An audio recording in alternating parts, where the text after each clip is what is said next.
بسم اللہ الرحمن الرحیم۔ انگنت درود و سلام جناب محمد رسول اللہ صلی اللہ علیہ وآلہ وسلم کی ذات پر، ان کی آل پر اور ان کی اولاد پر۔ آپ نے بحریہ ٹاؤن ہاؤسنگ سوسائٹی میں یا بحریہ ٹاؤن ہاؤسنگ سوسائٹی کے بارے میں بجلی کے بلوں کا قصہ سنا ہوگا۔ میں نے اس پر کام کیا تو معلوم ہوا کہ کچھ لوگوں کو انگیخت ہوئی ہے یا کی گئی ہے، لیکن عجیب بات ہے کہ بحریہ ٹاؤن جو سب کر سکتا ہے، جس کے لیے سوشل میڈیا کوئی مسئلہ نہیں ہے، انہوں نے وہ سب برداشت کیا جس میں ان کا کوئی قصور نہیں تھا۔ بحریہ ٹاؤن آج بھی کہتا ہے کہ ہمارے لیے ہمارے ریزیڈنٹس اہم ہیں، ان کی سہولتیں اہم ہیں، ان کی آسانیاں اہم ہیں۔ میڈیا کا کام ہے کہ وہ ہر معاملے میں سچائی تک پہنچے۔ میں ایک چارٹ آپ کے سامنے پیش کر رہا ہوں۔ اس چارٹ کو دیکھ کر فیصلہ آپ کر لیں کہ یہ سب کیا ہے، کیوں ہے اور کیسے ہے، اور اس کے پیچھے کہانی کیا ہے۔ بحریہ ٹاؤن اس وقت 55.57 روپے پر بجلی آئی ایس کو سے خرید رہا ہے۔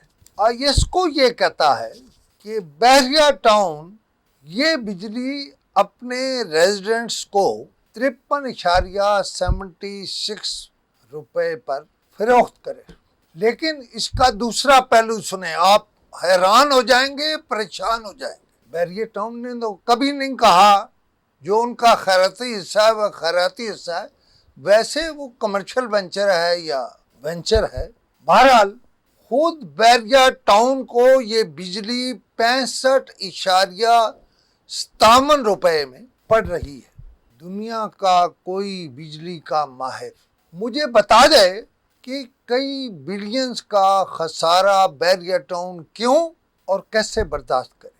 2010 میں نیپرا نے بحریہ ٹاؤن کو ڈسٹریبیوشن لائسنس دیا، اور پھر آئی ایس کو نے 2012 میں اسلام آباد ہائی کورٹ میں اس لائسنس کو چیلنج کر دیا۔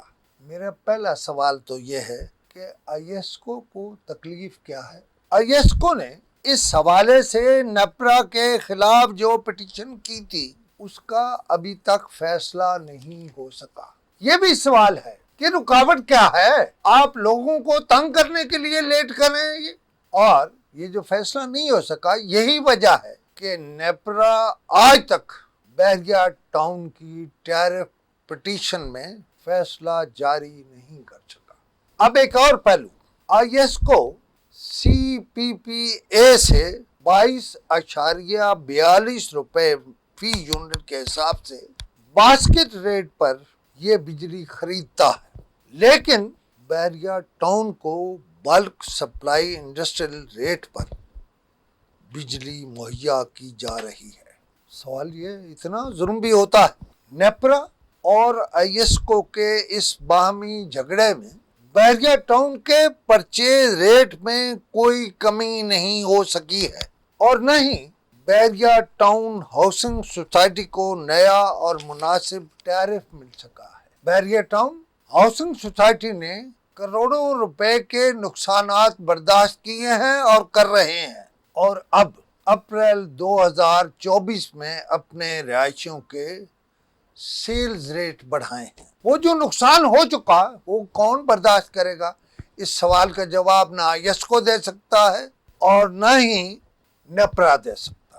یہ ریکارڈ پر ہے کہ بحریہ ٹاؤن نے مارچ 2024 میں نیپرا کو بذریعہ خط یہ اطلاع دی تھی کہ رہائشوں کے ریٹس بڑھائے جا رہے ہیں، اور اس لیے بڑھائے جا رہے ہیں تاکہ آئی ایس کو کا ماہانہ بل مقررہ تاریخ کو ادا کیا جا سکے۔ اور کیونکہ کئی دفعہ آئی ایس کو نے تاخیر سے بل جمع کرانے پر بحریہ ٹاؤن میں جبری لوڈ شیڈنگ بھی کی ہے اور ڈسکنیکشن کے نوٹسز بھی ایشو کیا ہے۔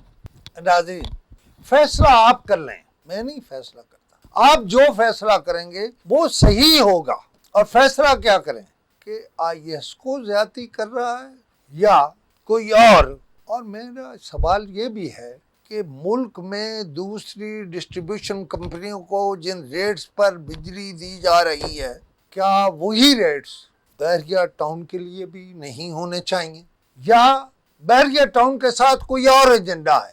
اس پہ میں بات کرتا ہوں آگے جا کے۔ مجھے پتا نہیں کہ آئیسکو اور نیپرا بحریہ ٹاؤن کو بجلی فروخت کرنے کا یعنی اس ریٹ کا حتمی فیصلہ کیوں نہیں کرتے؟ اس کے پیچھے کیا ہو سکتا ہے؟ کیا اس کے پیچھے کوئی اور ایجنڈا کار فرما ہے؟ کیا اس کے پیچھے ملک ریاض کو سیدھا کرنے کا کوئی اور ایجنڈا ہے؟ حالانکہ یہ جو حصہ ہے یہ تو شاید پاک فوج کے ایک ریٹائرڈ جنرل جناب جنرل جاوید اقبال اسے دیکھ رہے ہیں، اور ایک جرنیل میری نظر میں ایسی چیزوں کے ایسے معاملات کو بہت باریک بینی سے دیکھتا ہے۔ اگر بحریہ ٹاؤن کو سزا دینی ہی مقصود ہے، اور اگر یہی ایجنڈا ہے کہ بحریہ ٹاؤن کو مریا میٹ کرنا ہے، اس کا نقصان پہنچانا ہے، اس کی اچھی شہرت کو ختم کرنا ہے، لیکن میں پوچھتا ہوں ایجنڈا اپنی جگہ، سوال یہ ہے کہ ملک ریاض نے جو سہولتیں بحریہ ٹاؤن میں رہائشیوں کو دے دی ہیں، آپ پورا زور لگا لیں، آپ وہ سہولتیں کسی طرح بھی نہیں دے سکیں گے۔ اگر بلکہ اس سے پہلے یہ کہوں کہ چیئرمین آئیسکو، چیئرمین نیپرا، بحریہ ٹاؤن کے چیئرمین ملک ریاض، بحریہ ٹاؤن کے چیف ایگزیکٹو علی ریاض، یا اس شعبے کے بحریہ ٹاؤن کے انچارج جنرل جاوید اقبال کچھ کہنا چاہیں تو ہم حاضر ہیں، ہم ان کے پاس چل کے جائیں گے، ہم اپنے کیمرے وہاں لے جائیں گے۔ ہمیں آئیسکو بھی عزیز ہے اور نیپرا بھی عزیز ہے، لیکن یہ سوال تو اپنی جگہ ہے نا کہ جتنا میں نے ذکر کیا اس ویلاگ میں وہ بہرحال حقائق ہیں۔ اور دوسرا ایک بات اور میرے ناظرین جان لیں، یہ میں کوئی پہلا ویلاگ نہیں کر رہا، یہ ایسا موضوع ہے جس پر بار بار بات ہونی چاہیے، اور یہ طے ہونا چاہیے کہ قصور کس کا ہے، زیادتی کس کی ہے۔ اگر آئیسکو یا نیپرا یہ زیادتی کر رہے ہیں تو میرا ایک سوال ہے ان سے، آپ ملک ریاض کو ایک طرف رکھ دیں، وہ جو وہاں ریزیڈنٹس ہیں ان میں زیادہ تر فوجی ہیں، ریٹائرڈ فوجی، ریٹائرڈ افسر، اور پاکستانی ہیں، اپنے ملک سے پیار کرتے ہیں، لہذا آپ اس پہ ذرا ٹھنڈے دل سے سوچیں، اور اگر مجھے کوئی جواب، کوئی موقف، کوئی بات کہنا چاہیں تو میرا واٹس ایپ نمبر ہے 0307500879۔